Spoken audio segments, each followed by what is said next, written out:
நடுராத்திரி 3 மணிக்கு உங்களுக்கு ஒரு கால் வருது. அத நீங்க எடுப்பீங்களா? மாட்டீங்களா?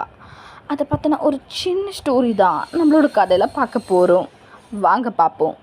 இருட்டான வீட்ல ஒரு பையன். அவன் பேரு தான் அருண். அருண் ஃபோன நோண்டிட்டே இருக்கான். என்னாச்சு திடீர்னு அதுல ஒரு கால் வருது. அந்த கால்ல பேசுறது யாருன்னா ஒரு லேடி. அவங்க என்ன சொல்றாங்கன்னா, "நான் முன்னாடி தான் நின்னுட்டு இருக்கேன்" அப்படின்றாங்க. ஓ! ஷாக் ஆகி அருண், "என்னடா இது? என்ன என்னையே பிராங்க் பண்றீங்களா?" அப்படின்ற மாரி அவன் நெனைக்கிறான். அடுத்த கொஞ்ச நேரத்திலேயே கரண்ட் எல்லாம் ஆஃப் ஆகுது. அந்த வீடே இருளோன்னு இருக்கு. அந்த இருட்டுல அவன் திரும்பி பார்க்கும்போது, திடீர்னு அந்த விண்டோஸ் வழியா ஒரு பொண்ணு தெரியிறா. அந்த பொண்ணு அகோரமா சிரிச்சுட்டு இருக்கு. அந்த சவுண்ட் கேட்டுட்டு இருக்கதா சொல்றாங்க. இந்த மாரி மோர் வீடியோஸ் பார்க்கணும்னா என்னோட சேனல சப்ஸ்கிரைப் பண்ணிட்டு பாருங்க.